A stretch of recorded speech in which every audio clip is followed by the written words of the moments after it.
1 hour earlier. This is Fox Wilmington News at 10. Streaming live on foxwilmington.com.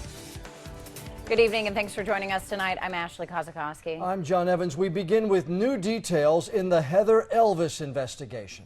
Officials have filed murder charges against two people in South Carolina. Tammy and Sydney Moorer have already been charged with kidnapping the 20-year-old girl. Arrest warrants say the couple murdered Heather Elvis at Peachtree Boat Landing on December 18th.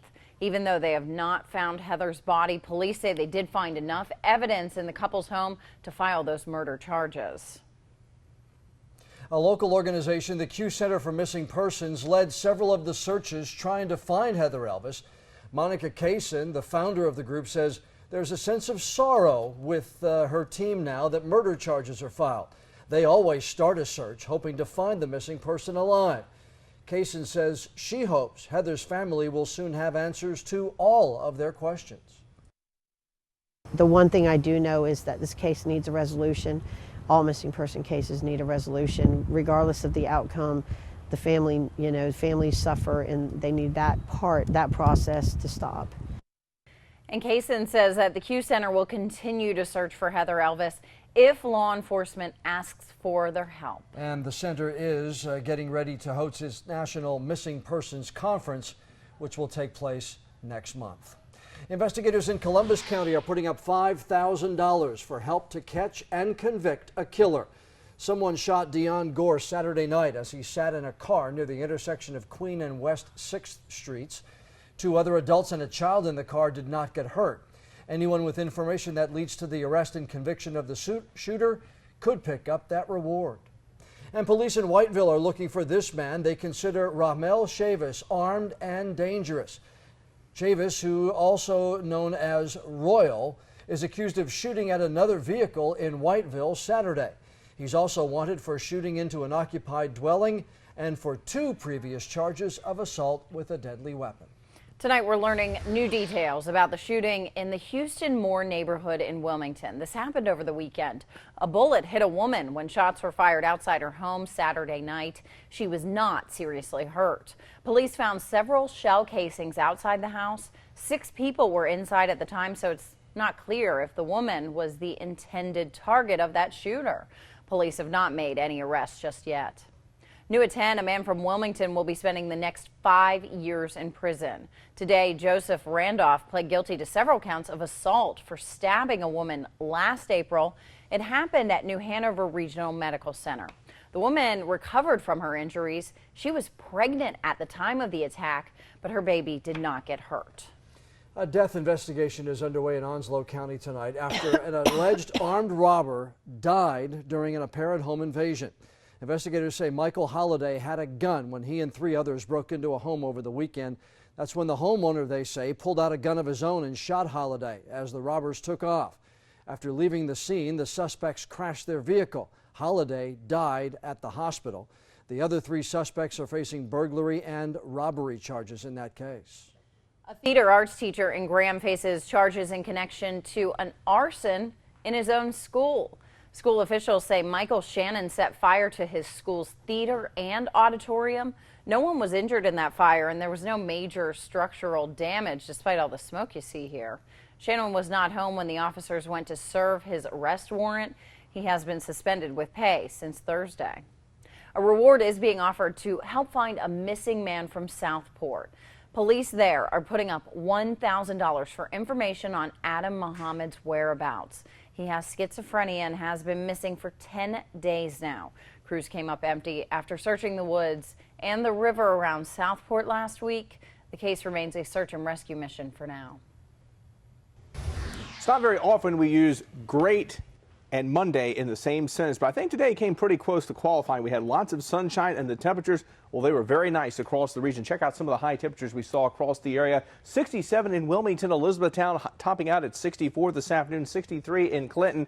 One more day, it looks like, with temperatures in the 60s, and then it looks like some big changes as we head towards the end of the week. For your bus stop forecast tomorrow, no major issues other than the fact that it is going to be a bit on the chilly side. Make sure the kids have a coat as you send them outside. Getting that morning forecast to see just because it is going to be so cold, but much better by afternoon, even though clouds will be on the increase. High temperatures around 61 degrees. And check out this. Remember, we've got a storm system headed our way as we head towards Tuesday night into Wednesday. Right now, though, most of the computer models are suggesting that we are not going to see snow. It is simply going to be a cold rain here in southeastern North Carolina. 3 of the 4 computer models showing no chance of snow, and the one that does show a little bit of snow keeps most of it well to our north. We'll have the complete First Alert forecast coming up in just a few moments.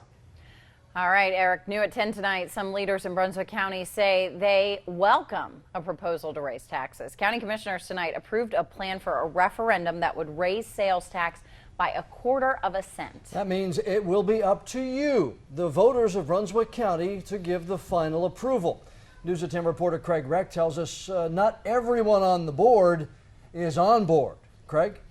John and Ashley, this extra money would be split between schools and beach communities. Commissioner Frank Williams voted against this, saying he's worried that putting this on the ballot in May means it's all happening too fast. I have some concerns with putting it on a ballot in the primary when a lot fewer people will vote than will be voting in November.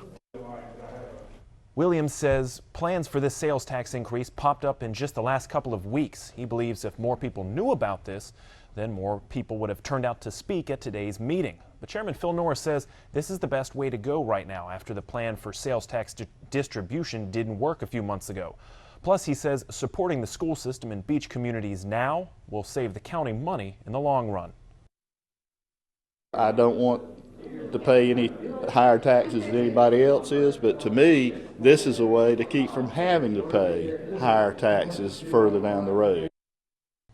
Most of the speakers today say they're in favor of this sales tax increase because it's shared with everyone in the county, even summertime tourists. And the vote, set for May 6th, will happen before many of them arrive. Reporting live in the studio, Craig Reck, Fox Wilmington News at 10. One country makes being gay a crime, punishable by life in prison. Those details still ahead tonight at 10. And a group of what are called professional thieves are apparently targeting businesses in some local counties. How police say they're able to commit crimes without getting caught. You're watching Fox Wilmington News at 10, 1 hour earlier. Police in Clarkton say they've run out of leads in the case of a string of burglaries. Yeah, the police chief says the men who broke into Bo's food store last month know what they're doing. Fox Wilmington's Casey Cunningham reports they may be responsible for at least 3 other break-ins as well. The Clarkton Police Department needs your help in identifying 4 men. Now, these men are wanted for questioning in connection to a breaking and entering here at Bo's food stores from back in January. Police say this breaking and entering could be related to several others across North and South Carolina. Do you know who these 4 men are? Just hours before the break-in, these men were spotted in the employee-only area inside of Bo's food store in Clarkton. Now, they're wanted for questioning. Police are calling the thieves responsible for the break-in professional, saying they knew exactly what tools to use to break in and get away, like a sledgehammer, a bolt cutter, even cutting all alarm wires inside the store. They cracked the safe and broke into the ATM, getting away in a black Lincoln Town car with South Carolina plates and an undisclosed amount of cash. We feel that they are responsible for at least 3 to 4 other break-ins along with this one. Like a break-in at a pawn shop in Horry County, South Carolina, a break-in at a convenience store in Tabor City. They could also be responsible for another break-in just outside of Whiteville, and of course, most recently in Clarkton. With the amount of their success, they're not going to stop.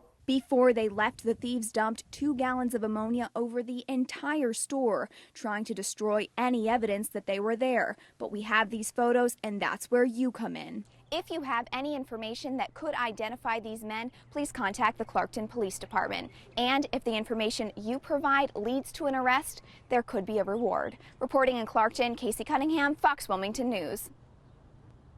A silent killer is to blame for a death at a restaurant. Dozens others were also hurt. We'll explain.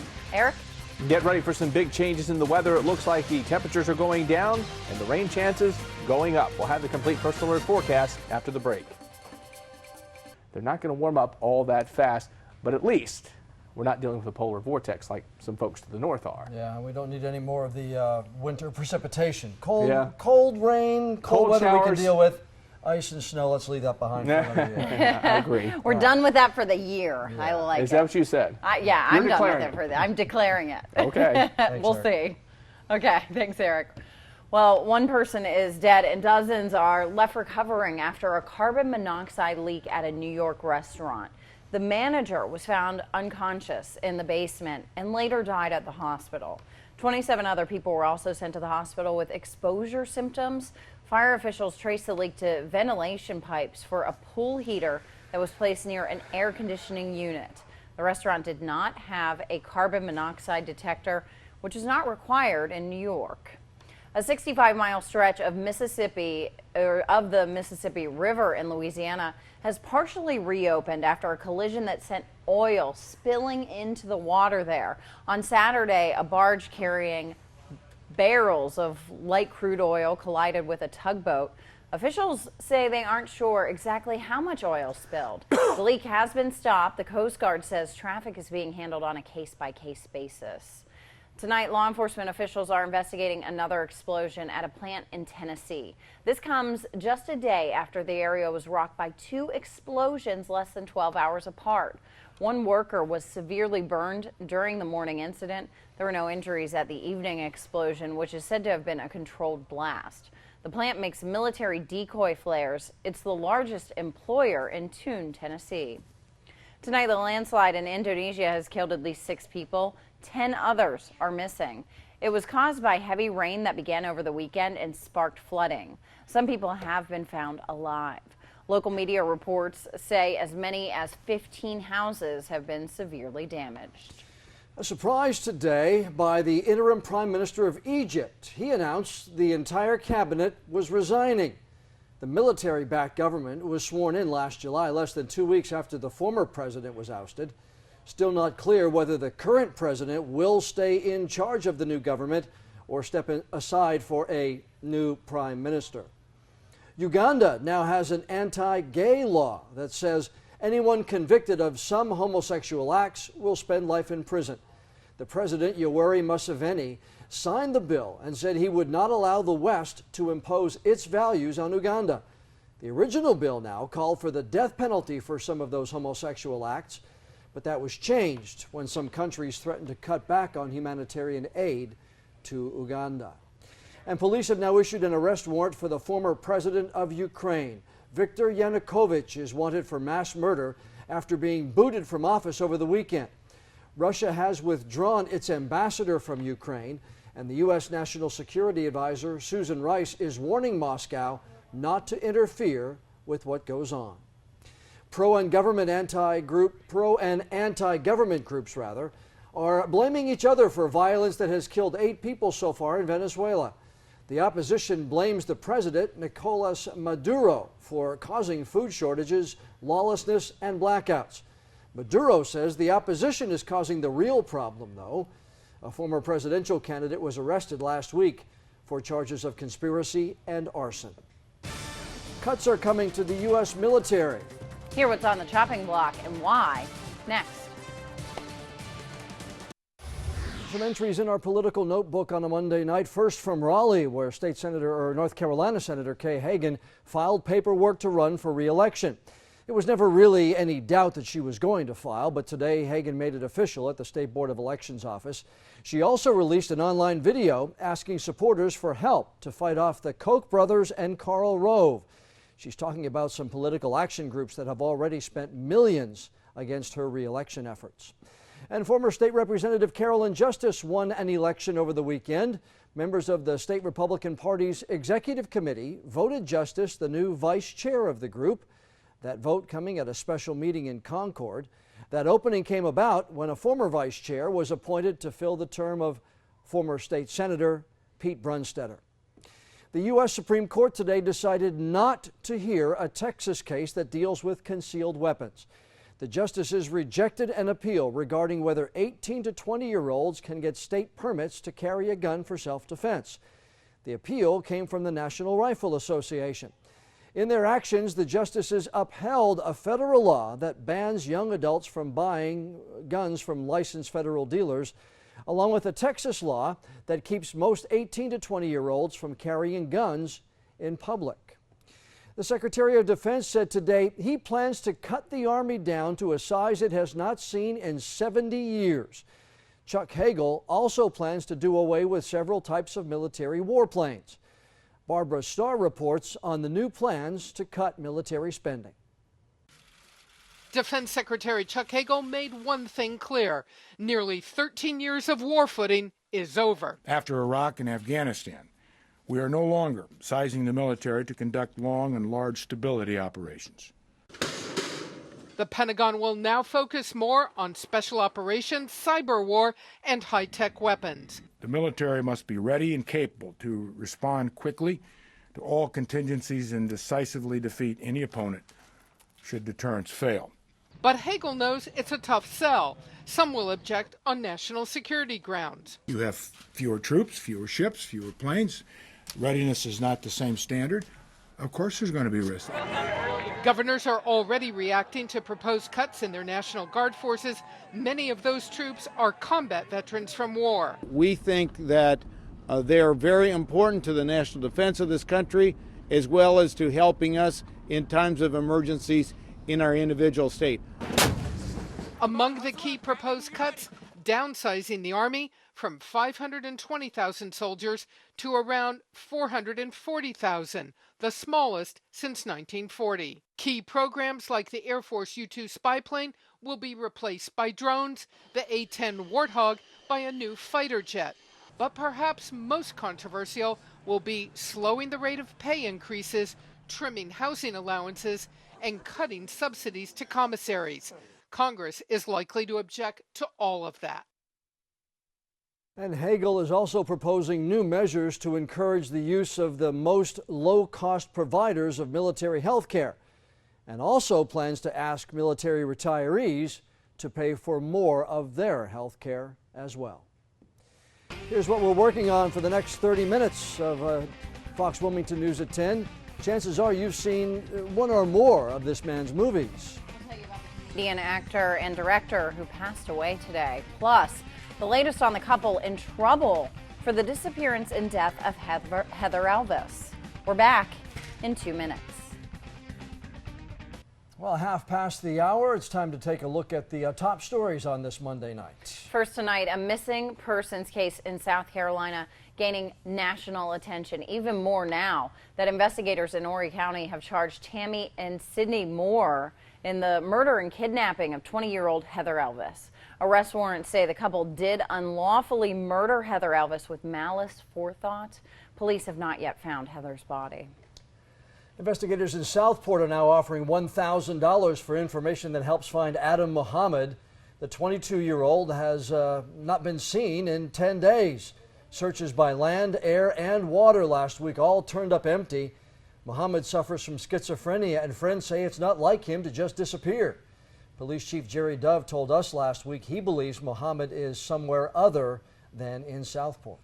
The police chief in Clarkton says professional thieves are behind several recent breaking and entering cases. The criminals have also hit in Tabor City, Whiteville, and Horry County, South Carolina. In Bose Foods, the crooks cut the alarm wires inside that store, cracked the safe and the ATM before getting away. Now police say they're out of leads and they need your help to find the suspects. Peer pressure, well, it isn't just an issue for kids, it's alive and well in the workplace. And tonight, a whistleblower in Columbus County tells our investigators his coworkers are being encouraged to pay up for employee appreciation dinners. Or if they don't, according to the source, they risk losing a shot at a promotion. Fox Wilmington's Ann McAdams investigates the claims. The employee sent us documents indicating that prison staff members were being asked to contribute up to $60 each to raise thousands of dollars for an employee appreciation event. The prison director heading up the fundraising declined to talk to us on camera because of the investigation. But a Department of Public Safety spokesperson tells us that the fundraising in question has been suspended. He said, quote, "This was a well-intentioned effort to raise funds for an annual employee appreciation meal. A meal was held last year, and a few people on the organizing committee ended up paying for the event out of their pockets." Still, an October email sent by the prison administrator to staff reads, "We cannot require anyone to pay. However, supervisors need to be encouraged to participate. Please let me know if you encounter any resistance or unwillingness to pay." Our tipster said some prison employees have been passed over for promotions because they declined to contribute to the fund. But the prison director cited other examples of employees who were promoted even though they had not contributed. Ann McAdams, Fox Wilmington. Now, prison administrators have collected more than $1,000 from workers so far. Our source says, despite that, prison employees still had to pay to attend an employee appreciation meal during the Christmas holidays. The state expects this investigation to be complete within the next week. We'll keep you updated. Tonight, students at UNC Wilmington are getting insight into booze. The College of Arts and Sciences hosting this event, focusing on the darker and even the lighter side of alcohol. Faculty members from different disciplines talked about the use of alcohol and the effects it can have. One professor talked about the science of drinking, another spoke about its relationship with music. Netflix binge watchers, listen up. Changes could be coming to your streaming service. It could banish buffering. We'll explain when we look at what else is trending on a Monday night. Eric? And of course, now that we have mild and dry weather, of course, there are changes coming to the first alert forecast, namely colder temperatures, increasing rain chances. We'll break down that forecast after the break. And overnight lows for the most part in the low 30s. All right, Eric, thanks. Looks like we got some cold weather, but no ice and snow to go with it. So I think a lot of folks will be happy about that. Yeah, there's at least a bright spot in the cold temps. I have to say, I've done my job. If you guys are excited about cold rain, I've done my job. Could be worse, right? Yeah. I've lowered the standards. That's why we're excited. That's why, 'cause it could be worse. All right, Eric, Thanks so much, Eric. It is no longer Got Milk. And another historic night in late night TV. Janae Frazier, what's trending tonight? So we start with some sad news tonight. Actor, director, and writer Harold Ramis has died. Ramis was 69 and best known for his roles in Ghostbusters and Stripes. Ramis co-wrote the films as well as National Lampoon's Animal House and Meatballs. He directed several films, including Caddyshack and Groundhog Day.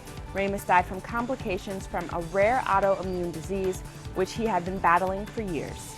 I think most folks will know him from that movie there, Yes. Stripes, and also from the Ghostbusters films. And every one of those movies that she just named, I feel like was a movie that I really liked. Oh yeah. Yeah. I mean, he had tremendous success even after, more behind the scenes. But yeah, a talented guy, and he will be missed. I'm sure that Bill Murray and many of his other friends are in sorrow tonight over what happened. Yeah. And switching gears a bit, got milk? Well, not anymore. You can say goodbye to the milk mustache. The milk processor education program says it needed a new hook to help declining sales. For 20 years, celebrities were used in ads to improve milk's image by showing that everyone drinks milk, but the new ads that launched today have the tagline Milk Life. They Milk feature Life? Yeah. Okay. They feature ordinary people and highlight milk's nutritional benefits. Milk Pep is spending $50 million on the campaign. Milk Life. Milk Life. Milk Life. Okay. Oh, that's a whole lot of cheese to spend on milk. That's Definitely. All right, so everybody's talking about this one, Netflix. What's going on with them today? Yeah, so streaming your favorite movies and TV shows on Netflix will soon be a faster experience. The online video service has reportedly reached a deal with Comcast to ensure that programs are streamed smoothly to households. This means Netflix will deliver content directly to Comcast's broadband network instead of using a third party. At peak times, Netflix traffic can eat up 1/3 of all U.S. broadband network traffic. And Comcast, of course, has an offer to buy Time Warner Cable. So Yeah. they're already number one. If they buy Time Warner, it could be, the bulk of, if not more than the bulk of, cable customers across the country. Yeah. Right. So it could be all those cable shows as well on Netflix. So we'll see what happens. And tonight, SNL alum Seth Meyers starts hosting Late Night with Seth Meyers. He inherits the job from Jimmy Fallon, who started last week, as the new host of The Tonight Show. Myers becomes the 4th host in the 32-year history of late night. He made his name as the longest-running anchor on Saturday Night Live's Weekend Update. You can catch the premiere of Late Night with Seth Meyers on our sister station, WECT. Well, Jimmy hit it out of the park on He his did. first week. Yep. So it's going to be interesting to see not only Jimmy's show this week and if it, continues Keeps it to up stay high, consistent, yeah. but also Seth. I mean, Yeah. what a great debut for him. I think it will Yeah, be. he's got, Fallon setting the plate for him, so we'll He see is. how it goes. Yeah. Wish him luck, though. He seems like a good enough guy. Yeah, he does. Very funny. Okay, thanks so much, Janae. Well, coming up, some amazing video to show you in our Caught on Camera segment tonight. Yeah, scary moments when a bird literally breaks through the plane window. How the pilot kept control. Oh, boy. Plus a road rage. Check out a moment a driver loses his cool and runs over someone in a parking lot. We'll tell you what led up to the attack. We're back in 2 minutes. All right, we're back right now with some amazing video caught on camera. Just days before Christmas, nearly 24 people fell almost 30 feet when a deck collapsed in Indiana. And heart-stopping moments for a pilot when a bird gets a little too close for comfort. Yeah, there's a search underway for the driver who ran down an elderly man in an act of road rage. And an athletic stadium comes tumbling down. That's caught on camera tonight at 10. We're going to start in Vegas. Surveillance footage from a gas station shows one man getting clipped by a car in what police are calling road rage. Investigators say the victim got into an argument with the driver before the hit and run. That injured man is in serious condition at the hospital. Vegas police hope someone will come forward with information finding that driver and allowing them to make an arrest. All right, take a look at this. I don't know what I would do, maybe pass out. A pilot in Florida had to keep it together after a bird shattered the windshield of his plane in mid-flight. It crashed right into the cockpit over Fort Myers. The pilot literally managed to keep calm, only suffered minor cuts on his forehead. He tells reporters he can't wait to get his windshield fixed so he can fly once again. Wow. Ooh. Well, take a look at this. An iconic piece of the Minneapolis skyline is gone. Explosives took down part of the Metrodome Sunday morning. Crews were not planning to use explosives to demolish the structure until last week, when part of the stadium fell unexpectedly. The Metrodome is being raised to make way for a new stadium for the Vikings that is scheduled to open in 2016. Finally tonight, a scary situation in Indiana. 25 people fell. Look at it. Wow. When a deck collapsed. The family involved has released this camera footage showing the deck collapse. The incident happened during a Christmas party at the neighborhood clubhouse. As everyone gathered for a family photo, the deck gave way. No one was killed, but many were injured. They're still recovering. Family is suing the people who made and maintained that deck. Boy, oh boy.